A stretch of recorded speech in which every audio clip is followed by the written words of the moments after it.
High everyone, आपका question है पादप प्रजनन प्रजनन में भाग लेने वाले विभिन्न चरणों का संक्षेप में वर्णन कीजिए। तो पादप प्रजनन की बात कर लेते हैं। तो पादप प्रजनन जो है कार्यक्रम अत्यंत सुव्यवस्थित रूप से पूरे विश्व के सरकारी संस्थानों तथा व्यापारिक संस्थानों द्वारा चलाए जाते हैं। फसल की एक नई आनुवंशिक नस्ल के प्रजनन के निम्नलिखित मुख्य चरण है। पहला, परिवर्तनशीलता संग्रहण। किसी भी प्रजनन कार्यक्रम का मूलाधार आनुवंशिक परिवर्तनशीलता है। बहुत सी फसलों में यह गुण उन्हें अपनी पूर्ववर्ती आनुवंशिक जंगली प्रजातियों से प्राप्त होता है। किसी फसल में पाए जाने वाले सभी जीन्स के विविध एलील के समस्त संग्रहण को उसका जनन द्रव्य संग्रहण कहते हैं। ठीक है, ओके। खो नंबर क्या है जी? खो नंबर के बारे में चर्चा करते हैं।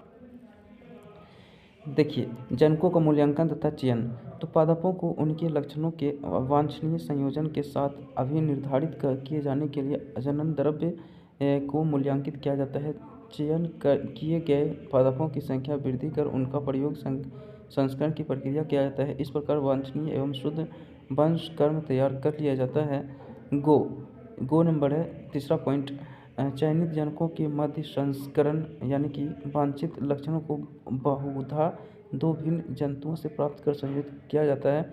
यह संस्करण द्वारा संभव है कि जनकों के संस्करण से वांछित आनुवंशिक लक्षणों का संगम एक पौधे में हो सकता है, जैसे उच्च प्रोटीन गुणवत्ता वाले जनक तथा रोग प्रतिरोधक जनक के संयोजन से वांछित आनुवंशिक लक्षणों वाला पौधा प्राप्त किया जा सकता है। ठीक है, चौथा पॉइंट घो, श्रेष्ठ पुनर्योजक योगज का चयन तथा परीक्षण।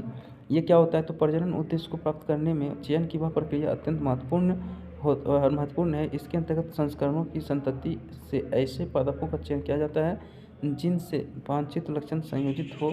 स्वपरागन द्वारा शुद्ध लक्षणों का प्राप्त किया जाता है। ठीक है, पाँचवा पॉइंट अंगों, नए कंशकों का परीक्षण, निर्मुक्त होना तथा व्यापारिकन।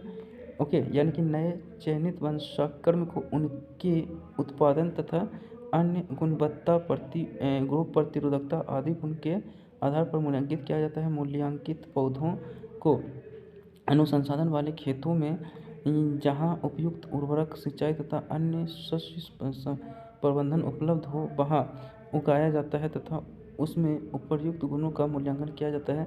इसके पश्चात चयनित पादपों के बीजों को व्यापारिक स्तर पर उगाने के लिए निर्गत कर दिया जाता है। So thank you.